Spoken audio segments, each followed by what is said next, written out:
अस्सलाम वालेकुम, कैसे हैं आप सब। उम्मीद है सब लोग खैरियत से होंगे। तो आज की इस वीडियो में हम लोग इफ़ेक्ट पैनल के तमाम ऑप्शन को डिटेल में देखेंगे कि क्या काम करते हैं। तो स्टार्ट कर लेते हैं हम लोग 3D से। 3D में सबसे पहले हमारे पास आता है एक्सट्रूड एंड बेवल।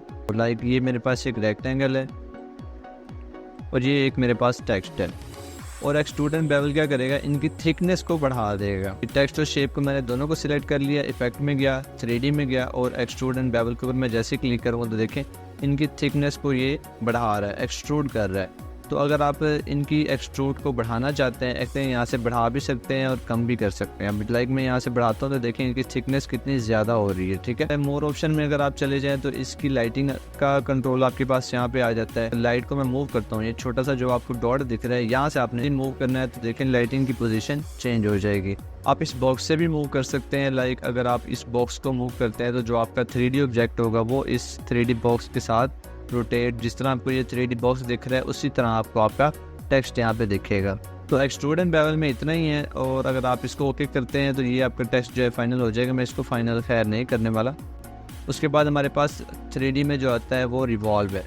रिवॉल्व क्या काम करता है, लाइक अगर हमने ये बॉटल बनानी है तो जो भी ऑब्जेक्ट आपने बनाया है उसकी हाफ की शेप को ड्रॉ कर लेना है। ये सिंपली मैंने हाफ बॉटल की शेप बनाई है। अगर आपने इसका कलर सेम ही रखना है तो मैं यहाँ पे इसको सेम रख लेता हूँ और मैं इसको यहाँ से फ्लिप कर देता हूँ, स्ट्रोक में कर देता हूँ।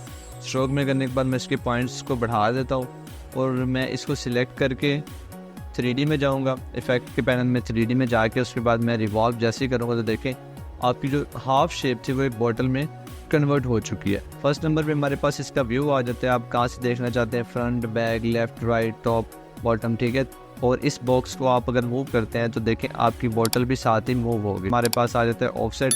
ऑफसेट को अगर आप बढ़ाते हैं तो जो ऑब्जेक्ट की थिकनेस है वो ज़्यादा हो जाती है। और यहाँ से जो एजेस हैं वो लेफ़्ट और राइट हैं, तो आप राइट टू एजेस जब करेंगे तो ये ऑब्जेक्ट आपका कुछ इस तरह से ग्लास टाइप बन जाएगा। ठीक है, ये इन ऑप्शन को आपने नहीं क्लिक करना। अगर आप देखें, अगर आप नो शेडिंग के ऊपर जाते हैं तो ये आपकी सॉलिड बोतल बन जाती है, जो कि हमें चाहिए ही नहीं। हमें तो 3D बॉटल चाहिए थी तो उसके लिए हम लोग प्लास्टिक शेडिंग ही रखेंगे। उसके बाद आप मोर ऑप्शन में अगर आप क्लिक करते हैं तो उसके बाद अगेन आपके पास लाइटिंग की प्रॉपर्टी आपको यहाँ पे शो हो जाती है। अगर आप इस छोटे से ब्लैक डॉट को पकड़ के मूव करते हैं तो ये बेसिकली जो ऑब्जेक्ट हमने सेलेक्ट किया हुआ है 3D उसकी लाइटिंग की पोजीशन होती है। अब लाइक मैं अगर इसको लेफ़्ट साइड पे रखता हूँ तो देखें बॉटल की पोजीशन की जो लाइटिंग है वो चेंज हो चुकी है। ब्लेंड स्टेप्स भी आप बढ़ा सकते हैं। उसके बाद शेडिंग कलर जो है वो ब्लैक ही आप रखें। शेडिंग जो ब्लैक होती है, अब देखें ये वाली जो है ये ब्लैक है। अगर आप कस्टम लगाते हैं यहाँ पे शेडिंग तो देखें रेड कलर की शेडिंग भी आ सकती है। आप कोई सा भी कलर यहाँ पे दे सकते हैं। अगर लाइक मुझे ये वाली सियान वाली चाहिए तो यहाँ से इस तरह की लाइटिंग भी आप कर सकते हैं। शेडिंग जो है हमेशा ब्लैक ही होती है। तो जस्ट मैं ओके प्रेस करता हूँ तो देखें आपकी यहाँ पे बॉटल रेडी हो चुकी है। तो इफेक्ट में हमारे पास जो सेकंड नंबर पे है वो कन्वर्ट टू शेप है। ये हमारे पास एक रेक्टेंगल है और हम यहाँ पर एक एलिप्स ले लेते हैं। मैं चाहता हूँ कि ये जो मेरा एलिप्स है मैं इसको रेक्टेंगल बनाना चाहता हूँ। तो मैं इफेक्ट में आ जाऊँगा, कन्वर्ट टू शेप में चला जाऊँगा और रेक्टेंगल जैसे प्रेस करूँगा तो देखें यहाँ पे मेरे पास रेक्टेंगल आ जाएगा। तो सेम यही चीज़ अगर आपके पास रेक्टेंगल या आप उसको एलिप्स बनाना चाहते हैं तो आप इफेक्ट में दोबारा चले जाएं, कन्वर्ट टू शेप में जाएं और यहाँ पे इसको एलिप्स के ऊपर जैसे आप क्लिक करें तो देखें आपका एलिप्स बन। उसके बाद हमारे पास आ जाता है क्रॉप। अब आपके पास बहुत सारे यहाँ पर ऑब्जेक्ट्स पड़े हों तो आप उसके ऊपर क्रॉप मार्क्स लगाना चाहते हैं तो आपने उनको सिलेक्ट कर लेना है, इफेक्ट में चले जाना है और यहाँ पे क्रॉप मार्क्स आप जैसे ही करेंगे तो जितने भी ऑब्जेक्ट यहाँ पे आपने सेलेक्ट किए होंगे उनके क्रॉप मार्क्स लग जाएंगे। ये छोटे से ऑप्शन आपको यहाँ पे शो हो रहे होंगे, इनको हम क्रॉप मार्क्स कहते हैं। अगर आपने इनको हटाना है तो प्रॉपर्टी में आ जाएं और यहाँ पे देखें क्रॉप मार्क्स लिखा हुआ है और इसको अगर आप डिलीट करना चाहते हैं तो यहाँ से डिलीट भी कर सकते हैं।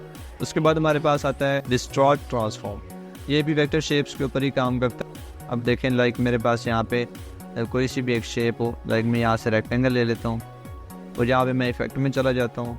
डिस्ट्रॉय ट्रांसफॉर्म में, फ्री ट्रांसफॉर्म में आप चले जाएँ और यहाँ पे ये जो है इनके एंकर पॉइंट्स को मूव करके आप कोई से भी यहाँ पे शेप बना सकते हैं। अब इस एंकर पॉइंट को पकड़ के मैं यहाँ पर ले जाता हूँ। जैसे आप यहाँ पे ओके प्रेस करें तो देखिए आपकी शेप जो है वो उसी तरीके से कन्वर्ट हो चुकी है। उसके बाद सेकंड नंबर पे हमारे पास आ जाता है पिकर बोर्ड।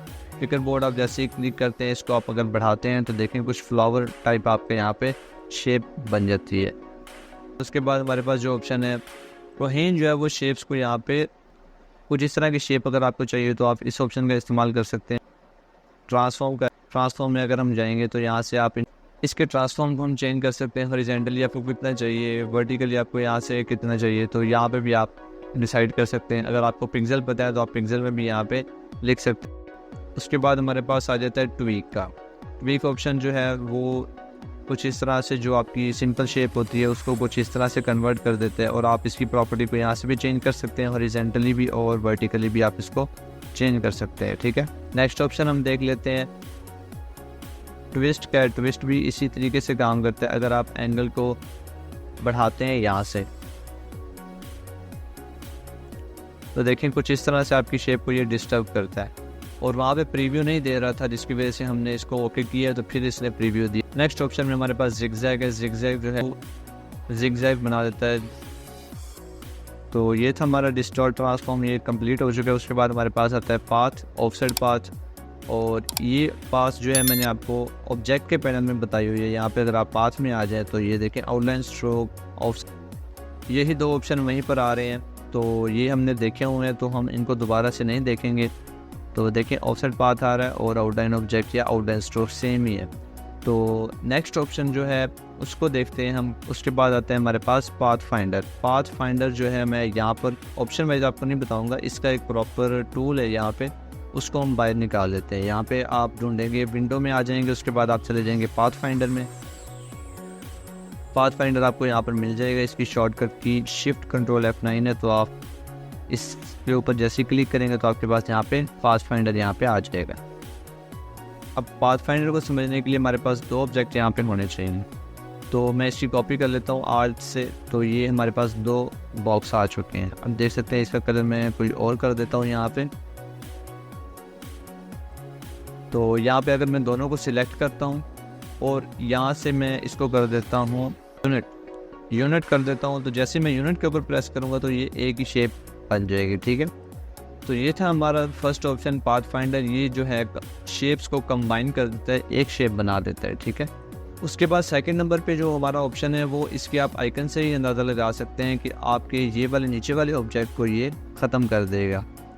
तो जैसे आप इसके ऊपर प्रेस करते हैं तो देखें नीचे वाली शेप उसने ख़त्म कर दी, जस्ट ऊपर वाली शेप आपको यहाँ पे मिल गई है।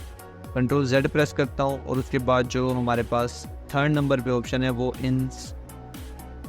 इंटरसेक्ट का है। इंटरसेक्ट मीन्स कि ये जो हमारा सेंटर वाला बॉक्स है जस्ट ये रहने देगा, बाकी इन सबको डिलीट कर देगा। दोनों को मैंने सिलेक्ट किया हुआ है। आप जैसे ही आप इंटरसेक्ट करते हैं तो देखें सेंटर वाला बॉक्स हमारे पास है और बाकी उसने डिलीट कर दिया है। और सेम इसके ऑपोजिट ये काम करेगा कि सेंटर वाले जो है वो उसको डिलीट कर देगा, बाकी जो आउटसाइड बॉक्स होंगे वो हमें दे देगा। तो ये कुछ इस तरह से काम करता है। सेकंड नंबर में हमारे पास डिवाइड आ जाता है। डिवाइड अगर आप करते हैं तो ये देखें आपके तमाम जो है वो शेप्स यहाँ पे टूट चुकी हैं, ये अलग हो चुकी है, ये शेप अलग है और ये शेप अलग है। अब देखिए अगर मैं मूव करता हूँ तो सेम मूव हो रही है, लेकिन ये ग्रुप्स में है। आप इनको देखने के लिए आपको इनको अनग्रुप करना पड़ेगा। अनग्रुप आप जैसे ही करेंगे उसके बाद आप इनको आप अलग कर सकते हैं। उसके बाद नेक्स्ट ऑप्शन जो है हमारे पास वो है ट्रिम का। अगर आप ट्रिम करते हैं तो देखें ये जो ऑब्जेक्ट हैं आपके यहाँ पे ट्रिम हो चुके हैं, ये वाला ऑब्जेक्ट आपका ट्रिम हो चुका है। ठीक है, उसके बाद आप नेक्स्ट ऑप्शन के ऊपर जैसे ही क्लिक करते हैं मर्ज के ऊपर, अगर आप मर्ज के ऊपर क्लिक करते हैं और यहाँ से आके आप अनग्रुप करते हैं और इसको साइड पे करते हैं तो देखें इसने भी यहाँ पे ऑब्जेक्ट को जो है वो कट कर दिया है। तो ये जो ज़्यादातर ऑप्शन इस्तेमाल होते हैं ये ऊपर वाली साइड पे होते हैं, ये जो नीचे वाले हैं ये बहुत कम इस्तेमाल होते हैं। तो इन दोनों को मैं दोबारा सेलेक्ट कर लेता हूँ और यहाँ से अगर आप क्रॉप करते हैं तो देखें सेंटर वाला अगेन हमारे पास आ चुका है। दोनों को मैंने सिलेक्ट किया हुआ है। अगेन मैं इस शेप को जैसे प्रेस करता हूँ तो जस्ट मेरे पास आउटलाइन रह जाएगी, बाकी तमाम चीज़ें डिलीट हो जाएंगी। उसके बाद अगर आप माइनस बैक के ऊपर क्लिक करते हैं ऊपर वाला बॉक्स था वो डिलीट हो चुका है। स्ट्रेलाइज जो है ये काम का ऑप्शन है, तो इसको हम देख लेते हैं। मैं इसको डिलीट कर देता हूँ और पाथ फाइंडर को भी हम ख़त्म कर देते हैं। स्ट्रेलाइज में हम देख लेते हैं। स्ट्रेलाइज में फर्स्ट ऑप्शन हमारे पास ड्रॉप शैडो का है। ड्रॉप शैडो के ऊपर आप जैसे ही क्लिक करते हैं तो ड्रॉप शैडो कुछ इस तरह से आपको यहाँ पे मिल जाते हैं और इसकी प्रॉपर्टी को आप यहाँ से चेंज कर सकते हैं। आप इसकी यहाँ से ओपेसिटी को बढ़ा सकते हैं, कम कर सकते हैं और XYZ की पोजीशन को आप यहाँ से चेंज कर सकते हैं। आप इसकी वैल्यू को बढ़ाएंगे तो आपको आपका ड्रॉप शैडो मूव होता हुआ दिखेगा। तो आप अगर Y एक्सिस को आप बढ़ाते हैं यहाँ से टॉप टू बॉटम वाली साइड से ये ड्रॉप शैडो को मूव करेगा। लास्ट पे जो है वो ब्लर का है। ब्लर आपने कितना रखना है, उसकी थिकनेस को कितना रखना है। अगर उसके बाद आप यहाँ पे ड्रॉप शैडो को कलर चेंज कर सकते हैं अगर आपको जो भी यहाँ पे रखना है। तो ज़्यादातर ब्लैक ही इस्तेमाल होता है, आप ब्लैक ही इस्तेमाल करें ड्रॉप शैडो के लिए, इस तरह की कोई अलग कलर का इस्तेमाल ना करें। ड्रॉप शैडो के बाद हमारे पास आ जाता है यहाँ पे सेकंड ऑप्शन जो है स्ट्रेलाइज में, वो है फेदर का। आप किसी भी ऑब्जेक्ट में फेदर ऐड करना चाहते हैं तो देख सकते हैं आप, तो आप यहाँ से ओके प्रेस करेंगे तो कुछ इस तरह से आपका फेदर ऐड हो सकता है। नेक्स्ट ऑप्शन हम देख लेते हैं स्ट्रेलाइज में। उसके बाद इनर ग्लो आ जाता है। इनर ग्लो में अगर आप यहाँ पे, मैं इसको ब्लैक कर देता हूँ यहाँ पे फ़िलहाल के लिए, आपको समझाने के लिए ब्लैक कर देता हूँ, और इसकी ओपेसिटी को मैं 100% कर देता हूँ। स्क्रीन से मैं नॉर्मल के ऊपर आ जाता हूँ और यहाँ से मैं ब्लर को बढ़ा देता हूँ थोड़ा सा, तो आपको दिखेगा कि जो मेरी इनर ग्लो है वो इनर साइड पे आपको शो हो रही होगी, ये ग्लो है। अगर आप यहाँ पे कोई वाइट कलर या कोई और लाइट कलर भी इस्तेमाल करते हैं तो वो यहाँ पे आपको शो हो जाएगा, देख सकते हैं कुछ इस तरह से। तो इनर ग्लो अगर आपको लगाना है तो कुछ इस तरह से आप लगा सकते हैं। कलर और ओपेसिटी और ब्लर को आप यहाँ से बढ़ा सकते हैं। ओके प्रेस करेंगे तो कुछ इस तरह से आपका इनर ग्लो लग जाएगा, ठीक है, इफेक्ट में। उसके बाद हमारे पास आ जाता है स्ट्रेलाइज में, हमारे पास उसके बाद आता है आउटर ग्लो। आउटर ग्लो जो है ऑब्जेक्ट, इनर ग्लो जो ऑब्जेक्ट के अंदर था, आउटर ग्लो जो है वो ऑब्जेक्ट के बाहर वाली साइड पे होता है। अगर आप आउटर ग्लो के ऊपर क्लिक करते हैं तो देख सकते हैं ये ब्लैक है, तो फिलहाल मैं इसको नॉर्मल पर रख देता हूँ और ओपेसिटी 75 ही रहेगी, ब्लरीनेस में इसको ज़्यादा कर देता हूँ। देख सकते हैं ये आउटर ग्लो हो रहा है। तो ये बाहर वाली साइड से, अगर आपने किसी ऑब्जेक्ट को बाहर वाली साइड से ग्लो करवाना है तो आप इस ऑप्शन का इस्तेमाल करेंगे। ये यहाँ से आप इसका कलर भी चेंज कर सकते हैं। ये लाइक समझ लें जैसे हम ड्रॉप शैडो इस्तेमाल करते हैं वैसे ही आउटर ग्लो भी सेम ही काम करता है, ठीक है। नेक्स्ट ऑप्शन में हम देख लेते हैं इफेक्ट में। उसके बाद स्ट्रेलाइज में हमारे पास आ जाता है राउंड कॉर्नर। राउंड कॉर्नर के ऊपर आप जैसे ही क्लिक करते हैं तो देखें आपका जो रेक्टेंगल है उसके कॉर्नर जो है वो राउंड कर देता है, ये जो कि हम मैनुअली भी कर सकते हैं। यहाँ से ड्राइव सिलेक्शन टूल से भी हम लोग यहाँ से राउंड कॉर्नर कर सकते हैं, यहाँ पे भी एक ऑप्शन है। उसके बाद स्ट्रेलाइज में हमारे पास आता है स्ट्रिबल का। स्ट्रिबल के ऊपर आप जैसे ही क्लिक करते हैं तो ये आपके रेक्टेंगल को कुछ इस तरह से शेप क्रिएट करता है, और इसकी प्रॉपर्टी भी आप यहाँ से चेंज या ज़्यादा कर सकते हैं, ठीक है। कुछ इस तरह से ब्रश इफेक्ट आपको यहाँ पे देता है ये आप ये शेप क्रिएट करने के बाद आप उसको फिर इसके अंदर कोई भी इमेज मास्क कर सकते हैं, जो कि काफ़ी प्यारा इफेक्ट देती है। अगर अभी तक आपने चैनल को सब्सक्राइब नहीं किया तो सब्सक्राइब लाजमी करें और वीडियो को शेयर लाजमी किया करें।